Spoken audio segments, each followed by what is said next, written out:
friend. Those with loaded guns, and those who dig.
Hello, everybody, and welcome to Outlawed Thoughts. This is episode 36, and I'm here with a special guest to do a little conversation, kind of talk about crypto stuff.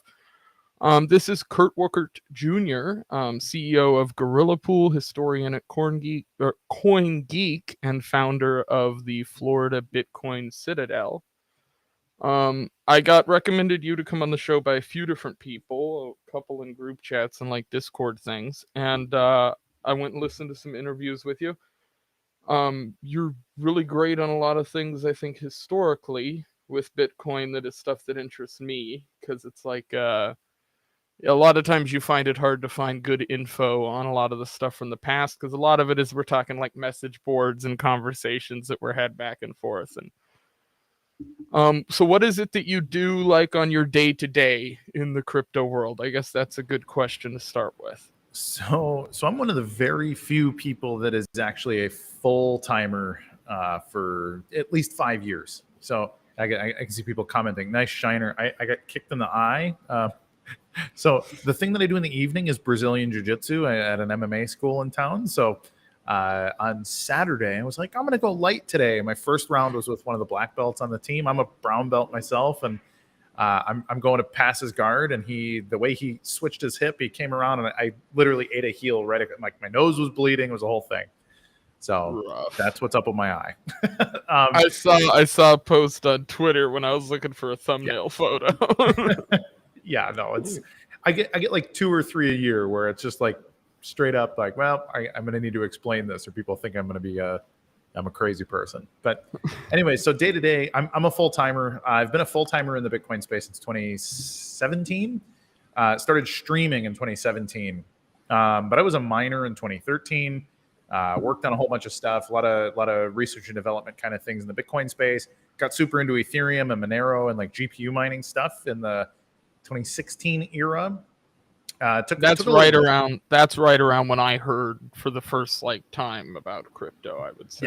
Yeah, it's one of there's like 3 major eras. So you're like an early crazy person, or you showed up like right before Mt. Gox collapsed, or you showed up right in 2016, 17, or you're brand new in the last year and a half. So 2017, I started consulting a hedge fund. I started a group called CryptoTradersPro.com, which, people are like, he had a paid signals group. No, it was not a signals group. It was a teach you how to trade kind of group, and I was the fundamental analyst. It was my job to teach. Lots of those in the libertarian space here with me, so I'm fine with that. So for me, it was like teach people how to, like, basics of finance, basics of Bitcoin, and then make your own decisions kind of thing. And then now I've been with CoinGeek since 2020. CoinGeek basically lets me do research all day. If I want to do research 50 hours a week, they would help me do it. They'd connect me with the people that were involved, and I do that kind of stuff. I write 1 article a week. I have a live stream every Tuesday at 2 p.m. on CoinGeek's channels, and I do a lot of appearances like your show this week, but lots of other appearances that I take on during the week. And then I also run a Bitcoin mining pool, and that's its own full-time job. I'm the CEO, so it keeps me very busy. And then this office I'm in here in the background is a blockchain-focused co-working space, of which I am also one of the major partners. And I'm working them out of my office here today. But if anybody's ever in South Florida, come on in, shoot me a DM. We do day passes or monthly passes, and just work with good people. So that's what I do outside of the jiu-jitsu stuff. I'm also a father of 2 and do all kinds of other things. So that's my life. Awesome. So yeah, I'm probably going to be moving over to either Pensacola or Panama City from Alaska, where I'm at now. Just because Florida seems to have more activity for a lot of the stuff that I do within like social aspect stuff. For sure. And definitely a lot better opportunity, I think, for making money, which is always a good reason to move in my book. One of the reasons I wanted to get you on here was to talk about some of the FTX stuff. I kind of covered the basic like mainstream news coverage and past shows and stuff. We've had a little bit of time for things to kind of flesh out. What, in the simplest of terms for anybody at home who doesn't kind of know the ins and outs of things, what like in the basics happened? I know it involves like obviously backdoor stuff but from my understanding it involves and I think the mainstream media's narrative is that this involves CZ basically tanking them due to all of the liquidity, all the stuff they hold being in shit. However you get word. There's a heavy duty rabbit hole version of this story that frankly there's going to be an 8-hour special at some point on Netflix 5 years from now where like you go an into 8-part docuseries that'll that's not my story to tell just yet, but in a basic sense what happened is Sam Bankman-Fried opened a company called Alameda Research. They were basically a market maker. What market makers do is they sort of make sure that there's liquidity on the books for major exchanges. So if somebody goes to buy or sell some basically illiquid token on Bitfinex or whatever, it's their job to make sure they have the ability to settle that transaction, and there's a quote unquote professional trader on the other side of the trade that's just going to basically play ball with you. So think of them as like the dealer at the blackjack table. Like they're the professional that knows how the game is played. They make sure the markets work. That's what they're supposed to do. Now, what actually happened is Alameda Research, they were running both sides of the books across a bunch of exchanges. Then they created FTX just about 2.5 years ago because they got really good at figuring out how to do the predatory market maker thing, and said, well, if we also control the whole exchange, we can be doing anything we want, as opposed to doing it on Bitfinex or Binance or whatever. So Sam and a couple of his buddies started FTX. And as if that wasn't enough, what it looks like they were doing is taking customer funds, commingling them with the general fund of both of the entities, so FTX and Alameda Research, and then also running a Ponzi scheme on their own token that they issued. So they created the FTT token, the FTX token, which, why? What is its utility, right? And so I think basically if you hold the FTT token, you get reduced trading fees and some of the other stuff. So they give some incentive for this coin to exist. But what they were doing is they were using it as collateral for other loans and doing other riskier stuff with customer deposits, which, this is why people didn't like banks in the first place, right? And so now Sam's doing it out of the Bahamas, doing it with some of the shadiest bankers in the world. You throw in the guys from Tether and Binance and some of the shiftier folks in the Bitfinex universe, and all of a sudden, a guy like CZ, who is himself also a crook, by the way. Right, and I wanted to impress that. Everything I've seen in that guy's history from a lot of like just Discord groups and things like that over the past 2 years is that this guy's just as bad. It's just he's not a hero here. Yeah, he's just not getting caught on this specific thing. Yeah.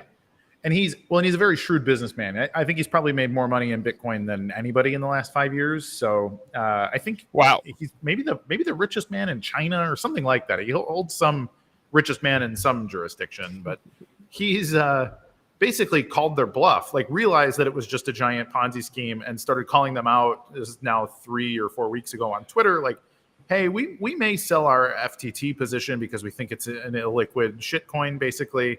And that created a market panic. People started to withdraw their stuff from FTX. And once they started, within 2 or 3 days of the start, it was, hey, we're bankrupt, sorry.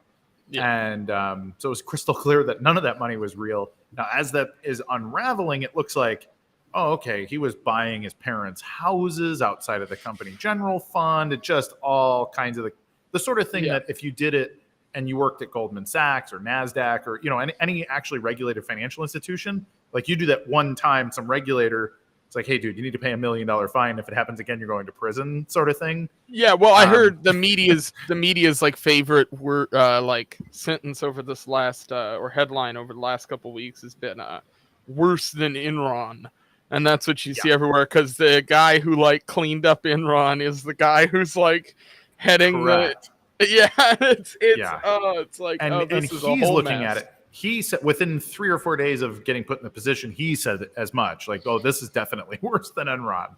So, and in total numbers, it is. I think Enron was to the tune of about $20 billion, and somewhere FTX in that ballpark. is in the 30s right now, just in general liabilities. But who knows what it could be if you calculate all the damages, and who knows what other debts actually exist out with all kinds of other shadowy liquidity partners around the world. There's a lot of unknowns here.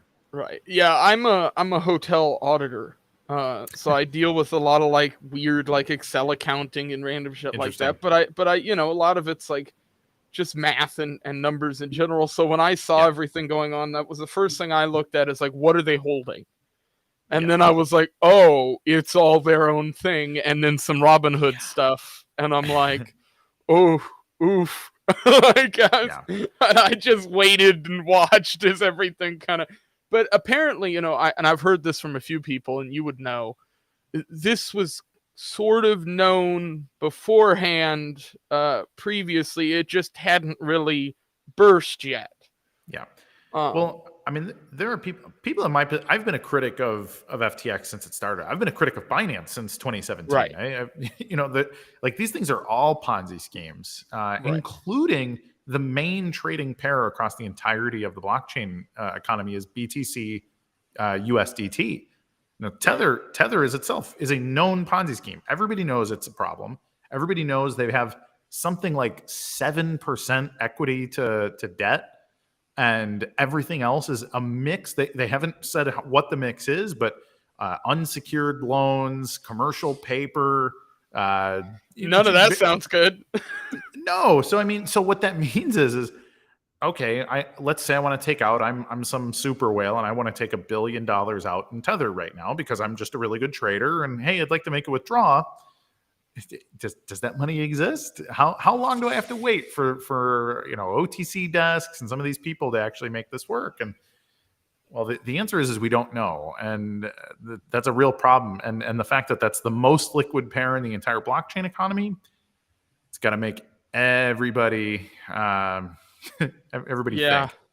So we can I think that pretty much covers FTX. I know most people want some grand thing at the end of the day. A lot of that is coming down to the media and stuff, but the fact is, from my understanding, this is again something, it's not really going to be known what all went on for a while. It might be 6 months, a year before there's really could be 2 or 3, man. Yeah, and that's especially this size. I mean, Mt. Gox right now hasn't paid back a creditor yet, and it's been 7.5 years. So, well, shit. Yeah, and just like a lot of things, it's a weird mix of malice and incompetence, and it's at some point it'll balance out at the end, or someone will just write off the tail. So. Crazy. So I guess this will lead into some more stuff here. I saw a Twitter post from you. I think it's your pinned tweet. BSV either takes over the universe or blockchains aren't a good idea. And I thought that was an interesting statement. So like Bitcoin, Ethereum, Cardano are what I hear about in the mainstream kind of, everybody mentions those things. Can you explain what BSV is, why it's more stable, maybe some comparisons to like the white paper, because I think that's some of the stuff I heard you talk about on other things that I really like. So you actually covered 3. There really are only like 4 basic blockchain types in the universe. So a blockchain itself is just a database. The database that writes forward only. So if you make a change, it's a change that goes into a forward block. You don't change something that was before. You make an attestation. It's like double entry accounting, triple entry accounting. Like, oh, okay, we got to put this forward on the ledger, right? Right. So Bitcoin writes to a ledger using what's called a UTXO system, but think of it like cash. Okay, so if I give you $10, but I only actually owed you $8.75, you're going to give me $1.25 back. It uses a series of very, very tiny units of account, the Satoshi unit, and it works like a cash system. And so that's Bitcoin. What allows it to scale is the fact that you can parallelize all potential histories or futures, rather, of unconfirmed transactions. So if there's 1,000 people trying to transact and I'm trying to send you $10, somebody else is trying to send $1 billion on the other side of the network, that shouldn't really matter. Miners are trying to just rectify and reconcile every 10 minutes. That's Bitcoin. There was a whole Bitcoin civil war over what is Bitcoin for? What should it do? Should it be fast? Should it be slow? Should it be cheap? Should it be expensive? The people that thought it should be slow and expensive and have most of its features shut off are the ones that got the BTC ticker. And the ones that thought it should be fast, cheap, and globally scalable are BSV today. So think of it as, who are God's real people? The Jews, the Muslims, or the Christians? And it's like, there's 2,000 years of debate about it. So I guess you can pick which school of thought you want to invest in, right? So it's kind of one of those things where we really this could be a 1,000-hour show, frankly, over why Bitcoin versus other things. In contrast, you have things like Ethereum. Ethereum works much more like having a bank account. So rather than doing cash, where we're actually exchanging little units of value, it's just a ledger that says, okay, Leighton's account has $50 in it, Kurt's account has $30 in it, so that's how much they can transact with each other. But with each transaction, you can also tie other arbitrary things, smart contracts, script, tokens, whatever. Cardano is actually a hybrid of the two. So it's, in theory, is more scalable than Ethereum, but the problem is the way it's implemented doesn't actually make it any more scalable at all. And then there's a few other variations. You have centralized versions of these things like Hyperledger, which is an IBM product, or you have things that are focused on just things like anonymity. So this would be like Monero, Bytecoin, some of these other things. But every blockchain, and there's like 20,000 of them, are variations on those four things. BSV, what makes it unique is that it is the only one that doesn't have a consensus level block size limit, and then all kinds of other limits. So if, let's say on Bitcoin Cash, I were to try to send a transaction that required more than 32 megabytes of block space. So let's say it was a transaction that had a million outputs. So I wanted to pay 1 million people a penny each as part of an output on some invoice, right? Almost like a dividend or something like that. Yes. Right? Yeah. So token holder. Let's say token holders are holders in stock and they get a dividend every month. Well, if it's 1 million people, I literally can't send that over Bitcoin Cash because there's a 32 megabyte block size limit on Bitcoin Cash. And so if somebody tried to mine it, let's say there's some industrious miner on Bitcoin Cash who's like, hey, why are we saying no to this guy's business? Well, if he mines it and the other miners don't want to mine it, there's a split. And so now there's two versions of Bitcoin Cash, and now that's its own civil war, basically. Right. In BSV, there is no protocol level block size limit. So if somebody wants to try to mine a 4 gigabyte block, or somebody wants to mine a 10 gigabyte block or whatever, they can do it. Like the network software is not going to penalize somebody for trying to do a thing that hasn't been done before.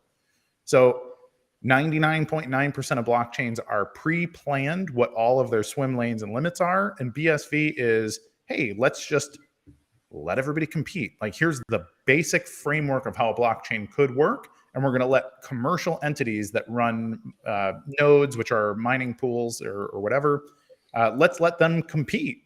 See who can do it the fastest. So it's kind of like, what would sports look like if there were absolutely no rules? So you get some people who are like, hey, I'll do steroids, I'll do, whatever I can, so you start to say, hey, there's no limit. Let's see what you can come up with. Well, in a free market, you get progress faster and faster and faster, better service from more people. So this is where when I was doing my research, looking into everything with BSV, this is where I agree with you.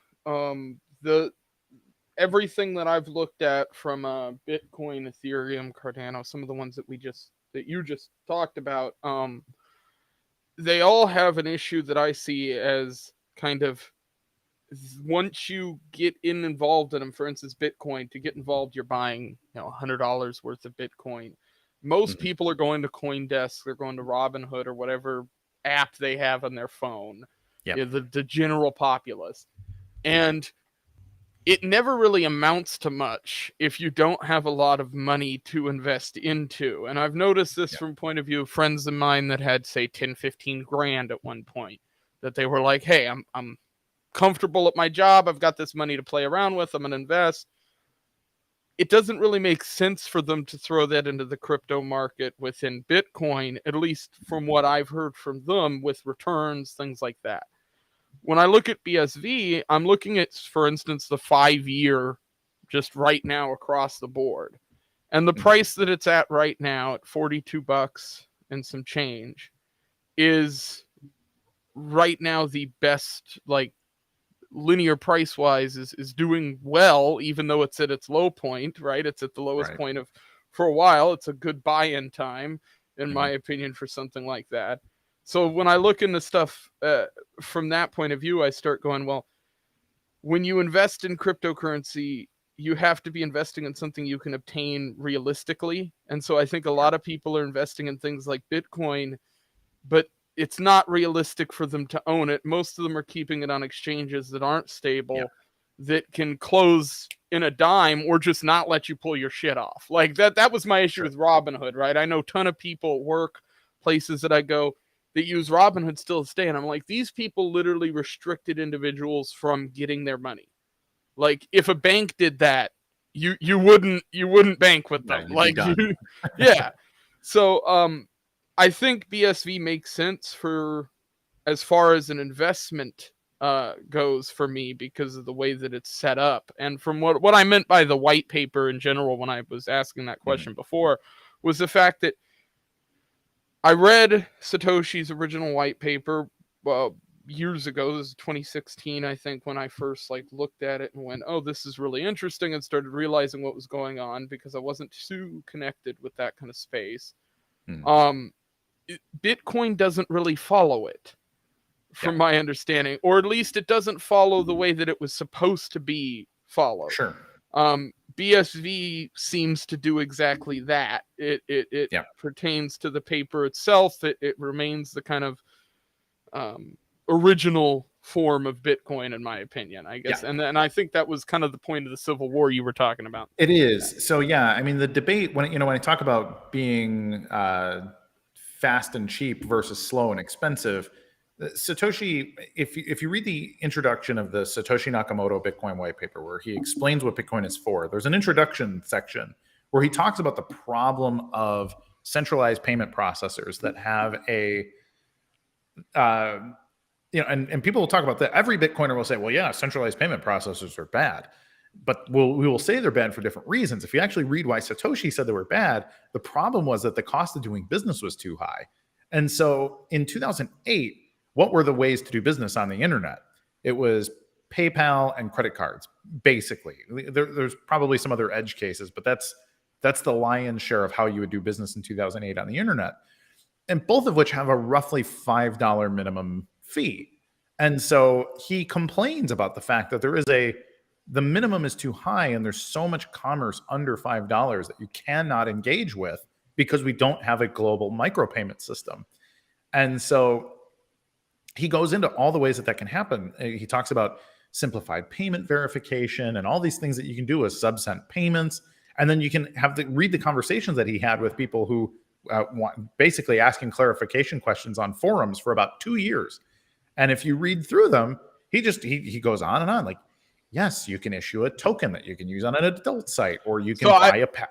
I've read through those, and you can read the frustration in the way that it's written. Now, it's written in a way that I would write if I was trying to be condescending to somebody over the internet. Exactly. Analytical condescending. and he became increasingly condescending as time went on, because people kept asking him the same questions, because it was two things. It was either criminally minded anarchists who were looking for a way to, hey, how can I sell drugs over the internet, and that kind of thing, what ultimately became the Silk Road. And, there's always going to be that in any disruptive new technology.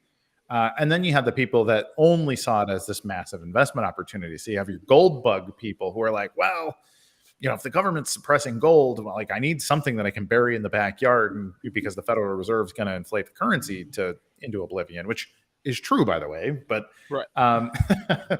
but everybody's decision, or the majority decision on how to deal with that, was make it slow and expensive, to make it more persistent, to make it easier for more and more people to run a copy of the ledger, because they saw decentralization as the goal rather than decentralization as a means to an end. And that end is micropayments. It's the ability to do simple commerce in a reliable fashion and all of that. In fact, the newest update to BTC, Bitcoin Core, makes it that now zero confirmation, like you cannot trust a Bitcoin payment ever, not any of them, until it has been mined. And so that means now there is a minimum 10-minute window, which means you can never buy a coffee, buy a hot dog, pay for anything in a retail situation using BTC Bitcoin. So on my show previously, I've talked about my biggest issue with the crypto market being kind of exactly what you're saying right here, which is that most people, and again, I'm just talking about general populace, are going on their phone, they're buying different currencies to invest in, they're not using them as any kind of actual spendable currency. And at the end of the day, you're taking it, even if you're mining to a degree, you're taking Fed money, Federal Reserve notes, US dollars, and turning them into cryptocurrency, which to me always ends up with an issue, because then if the US currency completely falls to the toilet, it affects all these currencies, which I think we've seen over the last, X amount of months or year or whatever. And so with that comes this issue of, unless you can spend it at the gate, meaning at the checkout. So I talked about this a couple episodes ago. I mentioned the fact that, like, if I could go on Amazon right now and fill out my cart and pay with cryptocurrency of any real kind, but I think BSV would work more for this because of what the utility is. Pay with that, and you tax it. Do whatever you want to do with it. I don't care. But the fact is, if I'm paying with that, the actual currency, the money that I'm putting to buy that currency, is still lessened because of the way that transaction's going through. So that seems to be the solution to me to crypto's problem, and what will create a stable market, which is what you need to keep the whole, ship afloat. There needs to be things that people want to buy that you can only buy with Bitcoin. And and I mean, this is why the US dollar matters. It's because even if I can be in sub-Saharan Africa in the, having the worst week of my entire life. And if I've got a few $100s in US cash with me, man, I'm going to get it figured out. Like, hey, bro, drive me the hell out of here. You can have all of this money. And that's going to be a conversation that becomes very easy to have because of the liquidity of that. Money talks. Money talks. And right now, Bitcoin is, 14 years on, is still a stupid niche community where, you can buy a couple of things in a couple of places, but really all you can do with it, 99% of what you're going to do with it is trade it on a place like FTX. And hey, man, I hope I make more money. But even if I make more money, I'm mostly going to withdraw it out in US dollars eventually anyway. Like at some point, I'm going to go buy my Lambo, and that's the goal. And when your fiat gains are the goal, it never becomes anything else. It never creates a critical mass. It doesn't create real economic demand. And that's a real problem. Or it's a problem for the revolutionary aspects of it anyways. So it's especially a problem for anybody who, so say you do make a small investment in a currency, a cryptocurrency, and then you make a bunch of money because the investment becomes great. You pull that money out into cash. The government now has an incentive, from the way I see it, to stop you from obtaining that money as much as possible until they want you to, so that they can get the taxes back and make the correct calculations on there and to collect it. Well, and it gave them the opportunity to learn all the things that could potentially be done with blockchain, but we never did. We were too dumb or too greedy to do all of these things and give people a free and independent money that could do these things. And so now they're turning it into, we'll just issue a central bank digital currency. We'll use all the programmable money information that is out there that all of you fools were unable to do, and now you can get it issued by Bank of America, JP Morgan Chase, or it's just your Fed note or whatever, and it can automatically pay its taxes and do all these other things. And so I've been saying this since the beginning. Like, we are either going to change the entire world by using these things to do real business. You have to disrupt real business, or we're going to lose the whole thing. The Federal Reserve, the central bankers in general, and also the commercial payments companies and things. Like, you got to think companies like Venmo and Zelle and some of these other tools have come out since that are like, oh yeah, I guess we do need like a cheap digital payment system out there. And so they're eating our lunch with these tools that keep them in power and take away some of the magic of what Bitcoin was capable of. And we're trying to get that back. And truly we have it. There's still a lot of things that BSV can do that nobody else can do, which is why I said we either win or blockchain wasn't a good idea. It's because we have the cheapest payments and we have the most scalability. And so if you can't figure out a business that can go as low as like 100,000th of a penny, and you need 1 million transactions a day or 1 billion transactions a day or whatever, if you can't figure out a way to make money with that, then nobody can, and nobody will. It's been 15 years and that's it. Then maybe blockchain was just an interesting idea, and it's an experiment that's going to go away. And that would obviously break my heart. I've dedicated more of myself to Bitcoin than to basically anything else in the universe at this point. And but it's still worth fighting for. It is not a battle that's been lost, but it's a battle that we're not doing well. A battle people seem to not understand properly. Correct. Yeah. I've got a couple things in chat here. So ask about the original intent of Bitcoin in relation to the rule of law with purchases. So that's yeah. So a lot of people, and I'm a libertarian for what it's worth. So I'm a ANCAP libertarian here. Yeah, absolutely, man. Like, Rothbard and Mises and all, that's fine. I could hang out at a Mises reading room for I'm days. An organizer for the Mises caucus. There you go.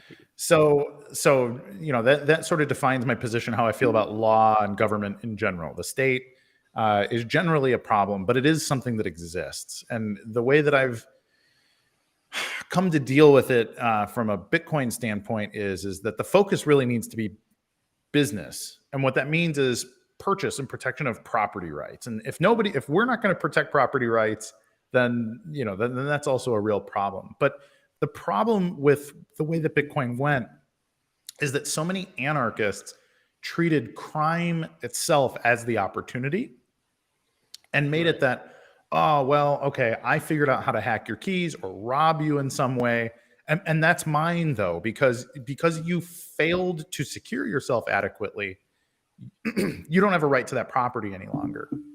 And so that can be in a purchase situation. Like, why would you send me a Bitcoin payment? You should have used an escrow system that used a smart contract that unlocked it when you received your items. And I am now the rightful owner of this Bitcoin. And so there's a lot of weird politics that have gotten tangled up in the right way to use Bitcoin and victimizing normal people. And Bitcoin was not supposed to work that way. In fact, Satoshi Nakamoto, who everybody assumed was an ANCAP for a very long time, people ignore him saying things like, stop talking about me like a shadowy figure. Like, I don't want things like WikiLeaks to be paid for in Bitcoin. Like, he did not like these things because he didn't want Bitcoin to lead with, hey, by the way, this is a really good crime money. Because he knows that if that's your angle, if that's how you sell it, then that allows the state to say, hey, these guys are all criminals, let's shut them down. And so the right way, even if you are an anarchist, let's say you're dyed-in-the-wool anarchist advocate, the way to bring people over to your side is to actually disrupt something fundamental that normal people will use in their real life. You get them to say, hey, these anarchists have made my life objectively better with this new tool that they've created. Like, that itself, in my opinion, is the way to go. And I think it's very clear that was Satoshi's opinion as well. And both have been largely ignored because of the opportunity for fraud, embezzlement, money laundering, etc. I think we're looking to at the different interpretations by people who read a lot of those writings of him on internet, you find that you have the kind of left-wing anarchist doctrine and the right-wing anarchist doctrine. I think the right-wing anarchist doctrine would have been more likely to say, hey, let's set up some voluntary security measures here so that those people can be protected, whereas the left-wing doctrine goes, give me your wallet and your keys and fuck you, it's because I said so. So I do think I see where that comes from, and I definitely don't feel as though the writings I've read of his were what I would call ANCAP or anarchist to any degree. There definitely seems to be a degree of at least a knowledge that this stuff will happen, like you said, but that it shouldn't be what we're leading with, regardless of what you don't goes lead on. with politics. It's like if you're going on a first especially date, not drugs. It's like that to me, like that, especially politics. it's like the protect the kids thing. It's like, it's sort of like the same thing happened with like 3D printed firearms, where you have this, right? Where they immediately go, well, these are going to make them easier to obtain and easier for people to go out and do horrible things with. And that becomes the immediate argument. You basically walk into the exact same corner if you're leading with, hey guys, we can get, Coke online with this shit. Right, exactly. Right. Well, right. You're never going to get mom and pop on the street to say, you know what, they make a good point, and maybe we should participate. Right. So. I agree with you there for sure. I think it's a mistake to lead any kind of movement that way, especially if you're trying to be a currency. Yeah. Well, right. Everybody needs to use the money. That's the point. There's more value to be had. If your bank was dealing crack out of the back, you probably wouldn't trust them either. Precisely. So yeah, I think one of the other things I saw, I've seen like two names in the who is Satoshi kind of debate and whole. And that has been Adam Back, who I've seen put forward by a few different people. I did some writing for a YouTuber in the past, and this person came up in my stuff a lot, just in background stuff. Sure. The other is Craig Stephen Wright, and I've heard back and forth as far as that goes, and Craig Stephen Wright has or CSW. I've seen everybody CSW, everybody abbreviates, and it's so. But Craig Wright has said he is Satoshi, came out after he was kind of doxxed within the media, and I paid attention to that pretty closely around the time it was happening, before I really even knew what crypto was, because I saw a bunch of people running with these stories and talking about it. I think I lean more towards Craig Wright being Satoshi, just because of all the information I've looked at, the writing styles and things like that. But I want you to kind of expand on that. Maybe you can explain a little bit better who Adam Back is and how he plays into maybe why a lot of people bring his name up too. Yep. So there's a lot of history. There are a few other people that get brought up quite a bit. One of the other ones is Nick Szabo, the Hungarian programmer, Hungarian American rather. And then you get guys like Len Sassaman, and some other people will get brought up occasionally as like, oh, he could be Satoshi, and here's why. I've actually written an article specifically about why Nick Szabo and Adam Back could not be Satoshi. The Adam Back one is actually pretty funny, because my conclusion on that article is that there's essentially no evidence that he's Satoshi. There's a lot of circumstantial, like, oh, well, he's British, and therefore it would be typical for him to use words like bloody, as an adjective, and that kind of thing. And so, but that's how many people are, in the Anglosphere would use bloody the same way that Satoshi did, right? So there are things like that people want. They want it to be Adam because Adam is that small blocker guy. He's the guy who is politically aligned with the BTC small blocker, digital gold, anarchist money narrative. And it's interesting because Adam never really accomplished much of anything interesting. He gets credit for inventing a concept called hash cash, which is a proof of work mechanism for de-spamming email. And they're like, oh, well, that's how Bitcoin solves the Byzantine generals problem, blah, blah, blah. The funny thing is that hash cash was never implemented. It never actually existed anywhere. It was never coded up by anybody. It was a theory, and a number of years after the theory came out, some people noticed, hey, this paper actually seems pretty heavily plagiarized by a paper from a couple of other folks a few years preceding his. And so Adam, I think Adam popped into the Bitcoin space. So actually, to be completely fair to Adam, Adam received an email from Satoshi Nakamoto before the Bitcoin white paper came out. And the reason is he was doing what's called reference packing. So you can read how Satoshi built Bitcoin. He actually talked about it. 2006 to 2008 was the era when it would have been being coded. And people were asking him, hey, did you write the white paper first? Or how did this work? Like, how did the concept come to you?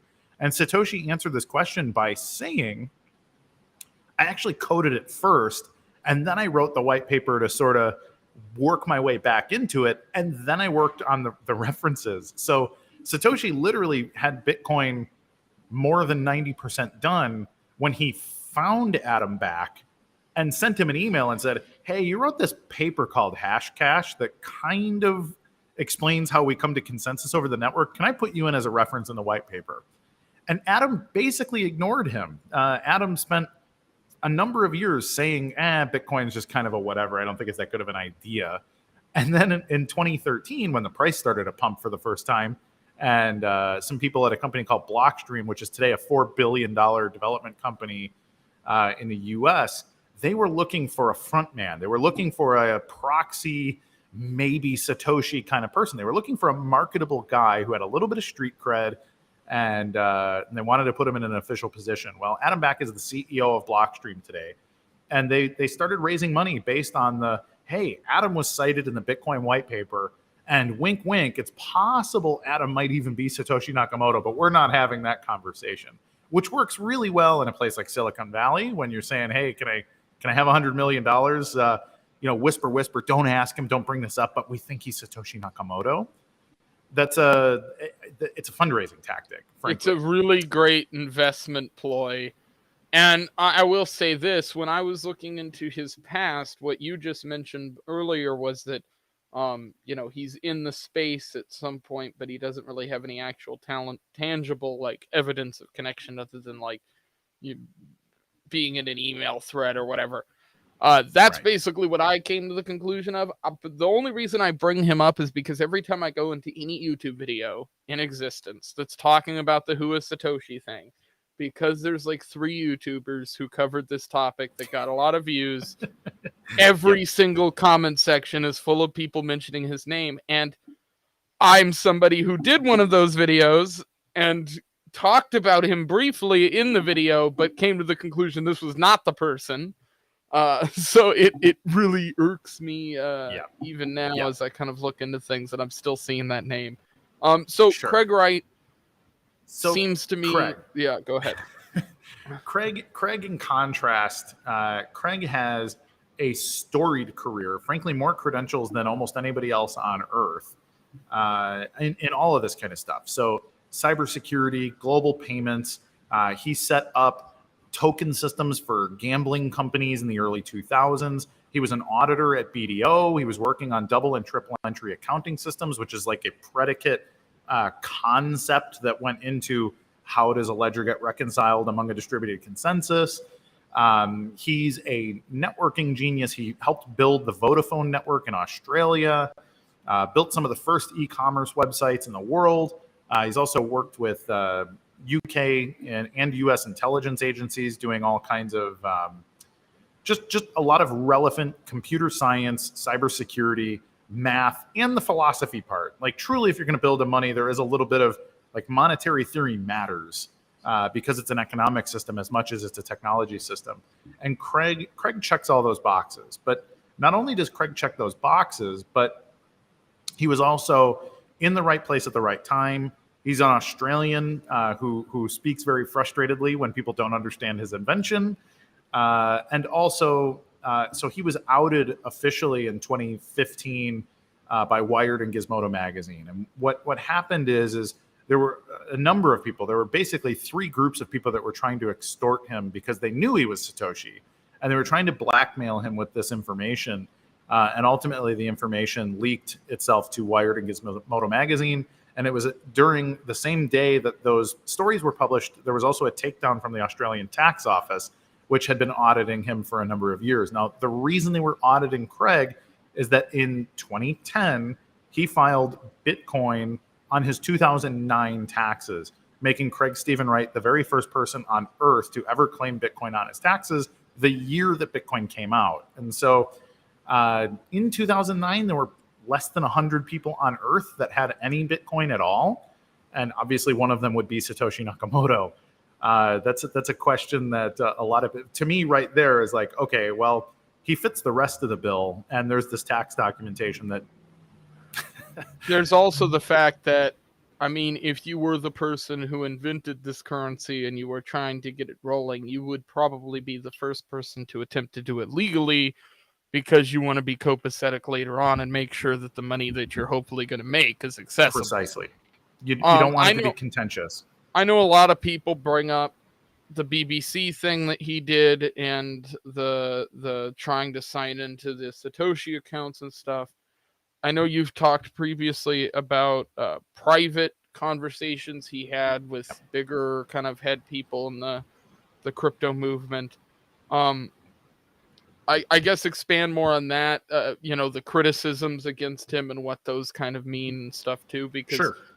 Yeah. So most people do not think that Craig is Satoshi. A lot of people think that he's a blatant fraudster and those kind of things. He's just a grifter.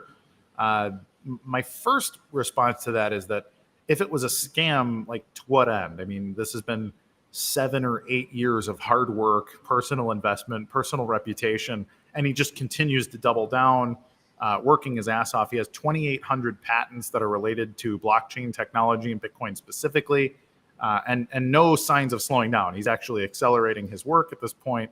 I've never met a scammer that is willing to lose hundreds of millions of dollars of his own money to perpetuate his scam. Like, what's the point, right?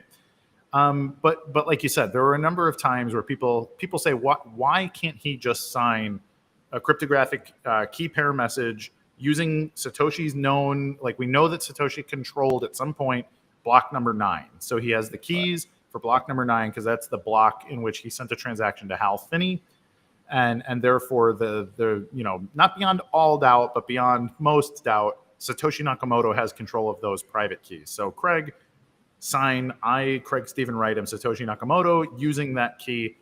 That's it. Story over, right? Well, the problem is that Craig has proven himself to a number of people using such things. And every time that he did such a thing, there was major backlash. So he did this for John Matonis, who is himself a cryptographer and a programmer. He created Hushmail. He was the head of the Bitcoin Foundation at the time. Not a guy who's easily fooled. John helped set up a signing session with Gavin Andreessen, who was the lead developer of Bitcoin at the time. Also a close friend of Satoshi Nakamoto's from the very beginning. And Gavin had the same thing. Spent, I think it was about 48 hours with Craig and had conversations. And it's funny because Gavin will actually tell you, I knew Craig was Satoshi before he did the signature. I didn't think it was him until we actually met. But when we sat and I think they had a 4 or 5 hour conversation, basically had a long dinner and shared some one-on-one. And it was at that, he's like, this conversation, I could have only had this conversation with my dear old friend Satoshi, essentially. But Craig also did the signing for Gavin. Gavin saw that it was real and vouched for it. And there's a couple other examples of that, which I'll leave out for the sake of people doing their own research. But the reason that people think that he cannot do it is because all of those signings that he did for high-level cryptographers and Bitcoin experts were faked in some way. I think that is a very unreasonable position to take, but I understand why they take it. Does it take all doubt away? No, it doesn't take all doubt away. There is some doubt, and I will agree with that. However, Craig makes the point that Bitcoin itself, including in the Bitcoin white paper, explains that Bitcoin is not an identity system. It's a privacy system. You're not supposed to use Bitcoin as an identity system or as a system of identification, even tangentially. It talks about how identity is firewalled from keys. Keys are not identity. a lot of people give the example, if you have the keys to my car, it doesn't become your car, right? Well, it's the same thing with the title. If I give you my title, it doesn't make it your car. Even if you sue me, screw me, steal everything, you're real clever and you take all my stuff, it's still not technically yours. If we're going to take like an absolute moral stance on the thing. And this is where Craig has taken it and said, look, identity is something that it's spiritual, it's sacred, it's a sovereignty thing. It doesn't matter what the world actually thinks. What matters is could you come up with 1,000 people that could attest to the fact that you are actually Leighton Radner? I don't know if you can come up with 1,000, but you probably have a dozen or maybe even hundreds.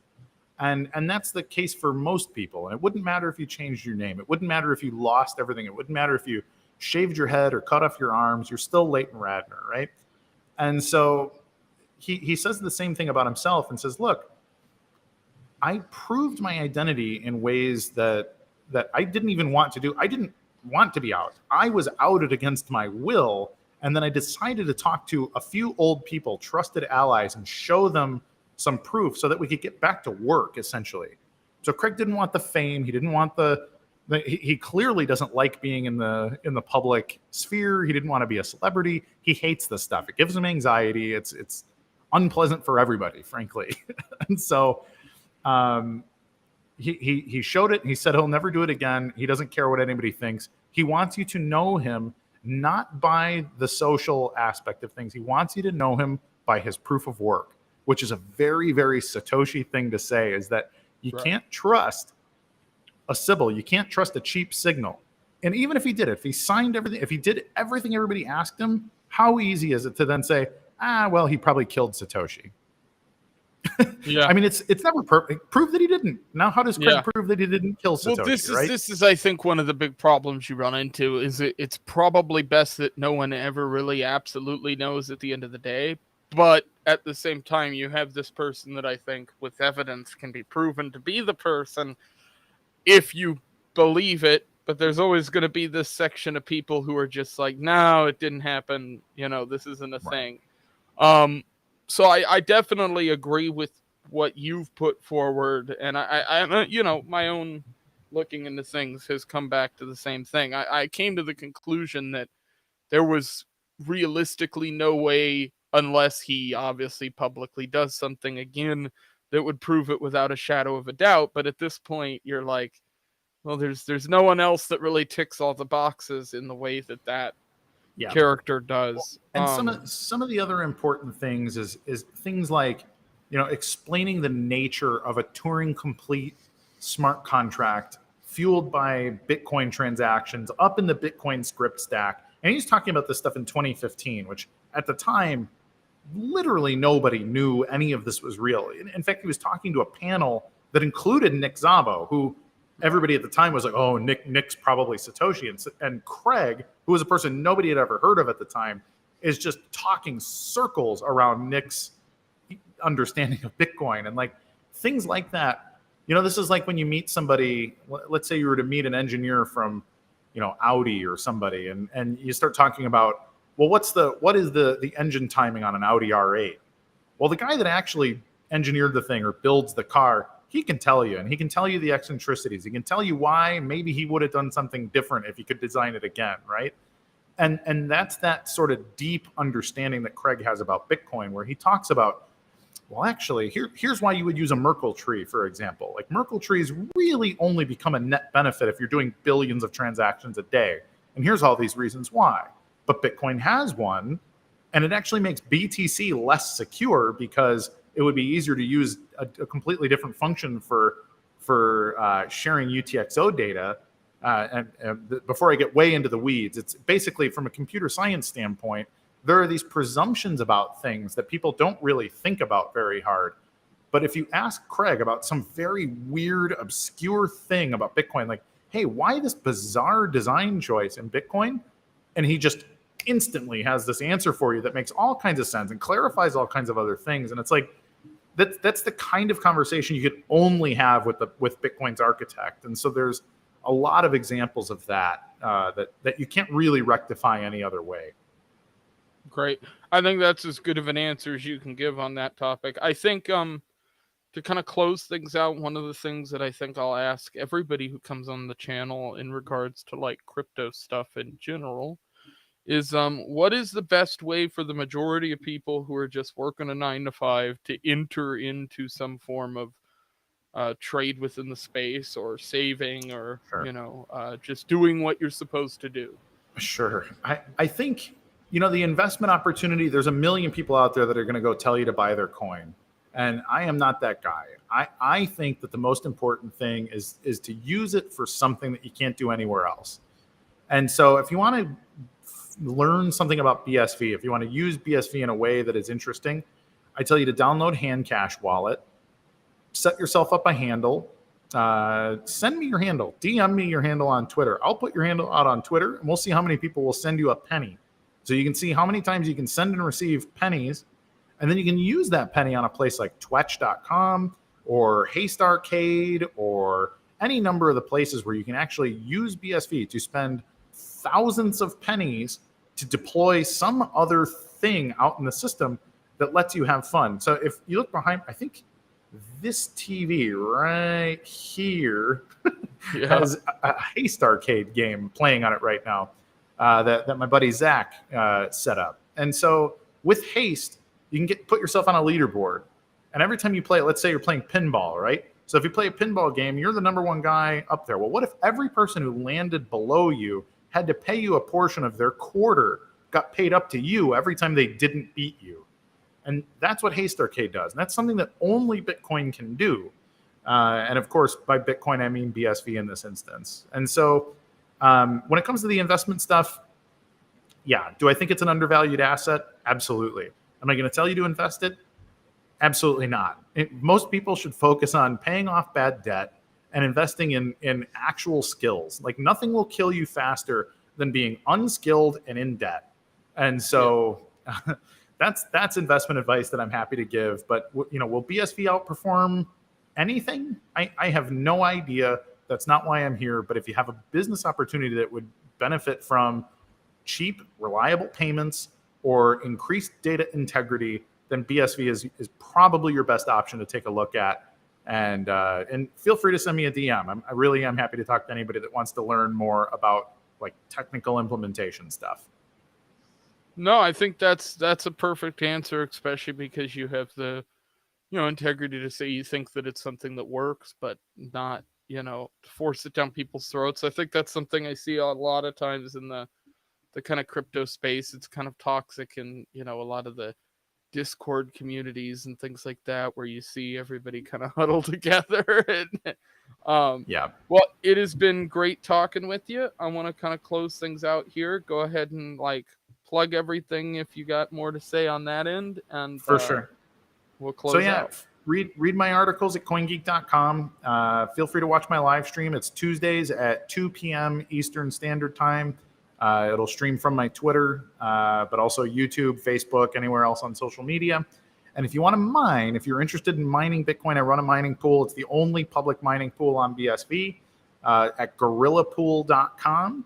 If you want to, buy an ASIC, have us host it, or if you want to buy an ASIC and host it yourself in your garage or whatever, we can hook you up. We'll connect you to the pool.